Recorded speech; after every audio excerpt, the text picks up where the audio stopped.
Few can forget his 8 years on the LA City Council, where he touched the lives of so many. Anna Marcos takes a look back.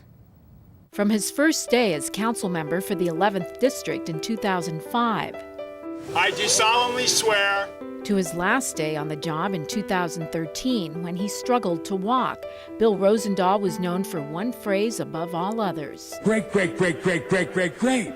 The phrase seemed to sum up his take on life and his unstoppable, optimistic, can-do attitude. Working for Bill has been a seminar every day in possibility. Rosendahl became LA's first openly gay council member. Our nature is our nature. We don't determine our nature. Either we accept ourselves or we don't. A huge supporter of gay rights, he helped usher in LA's first LGBT Heritage Month. It's a historic first. We have arrived in this city and we see ourselves with basic civil and human rights. Another of his passions, as chair of the Transportation Committee, Rosendahl fought hard for increased mass transit, for modernizing LAX without expansion, and for finding greener ways to get around. Nothing will improve our air quality more than mass transit. And high-speed rail will be a dramatic opportunity for us to clean up our air. If there was a human rights cause, Rosendahl was ready to fight, whether it was veteran services, affordable housing, or helping the homeless.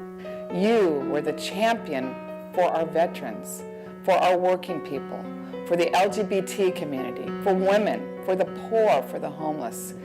In fact, you are the Venice Statue of Liberty. The people in his district love him. Rosendahl was an earth lover in word and in practice. He kept his own chickens, turkeys, even honeybees. A gift from Rosendahl often meant a carton of eggs. My grandson and I eat them on the weekends. We make egg sandwiches out of them. Then, during his second term in office, Rosendahl discovered he had stage 4 cancer. It shook his colleagues to the core.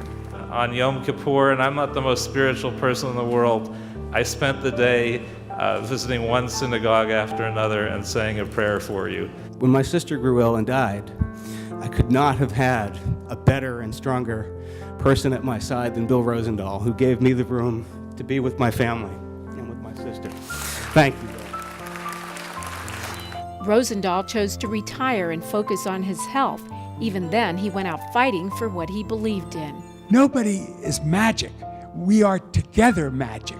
And as a group, we can make a huge difference. He had worked on Senator Bobby Kennedy's 1968 presidential campaign. He'd been there the night Kennedy got shot. He'd been a military vet, a journalist, and TV producer who cared about civic affairs. But most of all, he'd been a city leader who cared deeply for the rights of those in his district. Thank you for being the spiritual, caring human being that you are, Bill. It is great, great, great, great, great, great, great, great, great, great, great, great, great, great, great, great. Councilmember Mike Bonin wrote a Facebook post before Rosendahl died, saying he was happy at home, surrounded by family and friends, with the sounds of his chickens and the fresh breeze he loved so much. Rosendahl died a short time later. I'm Anna Marcos for LA This Week. In lieu of flowers, donations in his memory can be made to any of his favorite organizations helping youth or the homeless.